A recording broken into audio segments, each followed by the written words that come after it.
పోలీసులు ఉద్యోగులపై జగన్ అవాకులు చవాకులను తీవ్రంగా ఖండిస్తున్నామని ప్రభుత్వ చీఫ్ విప్ జీవి ఆంజనేయులు వ్యాఖ్యానించారు.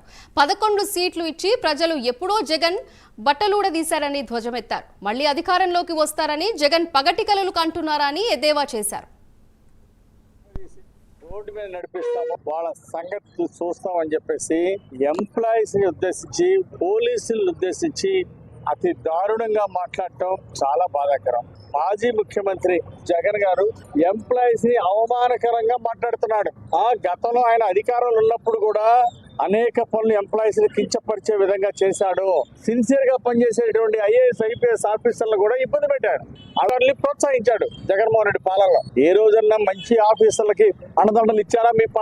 మీ పాలనలో ఇచ్చింది రాక్షస పాలన, నియత పాలన, దుర్మార్గ పాలన మీరు ఇచ్చారు. వ్యవస్థలు సర్వనాశనం చేశాడు ఆ రోజు జగన్మోహన్ రెడ్డి. ఈరోజు చంద్రబాబు గారు వ్యవస్థలన్నీ గాడిలో పెట్టి ఎన్డీఏ పాలనలో, చంద్రబాబు గారి పాలనలో పోలీస్ డిపార్ట్మెంట్ గౌరవం పెరిగింది. ఈ రోజు ఏ రోజన్నా మీరు మంచి ఆఫీసర్లను గౌరవించారా? జగన్మోహన్ రెడ్డి పగటి కళ్ళకు అంటున్నాడు మళ్ళీ భవిష్యత్తులో మేము అధికారంలోకి వస్తామని చెప్పేసి పగటి కళ్ళకు అంటున్నారు. అదన్నా మీ బట్టలు ప్రజలు ఎప్పుడో ఓడదీశారు. మీకు 11 సీట్లు ఇచ్చినప్పుడే మీ బట్టలు ఎప్పదీసి రోడ్డు మీద పెట్టారు ప్రజలు. ఆ విషయం జగన్మోహన్ రెడ్డి గుర్తుపెట్టుకోవాలా. ప్రజలు బట్టలు ఎప్పదీసి మిమ్మల్ని రోడ్డు మీద పెట్టినా మీకు ఇంకా బుద్ధి రాలేదు. రౌడీలను పరామర్శించి అది కిరాతకుల్ని జైలుకి వెళ్ళి పరామర్శించడం ఒక తప్పు. ఓ మంచి నాయకుడు అయితే దుర్మార్గులు జైల్లో పెట్టినప్పుడు పరామర్శిస్తారండి? ఆయన జైలుకి వెళ్ళి పరామర్శించేదంతా దుర్మార్గుల్ని, కిరాతకుల్ని, హంతకుల్ని మాత్రమే జగన్మోహన్ రెడ్డి జైలుకి వెళ్ళి పరామర్శ చేస్తాడు. హంతకులైనా పర్లేదు, దుర్మార్గులైనా పర్లేదు. ప్రజలు ఊరుకుంటారా? పిఎస్ఆర్ ఆంజనేయులు ఏమైంది? జైలుకి వెళ్లాల్సిన పరిస్థితి వచ్చింది. కాంచనా టాటా ఏమైంది?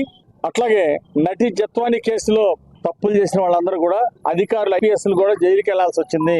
నిన్ను నమ్ముకొని నువ్వు చెప్పిన ఎదవ పనులు చేసిన వాళ్ళకైతే అది పరిస్థితి. రఘురామకృష్ణరాజుని చిత్రహింసలు పెట్టించావు.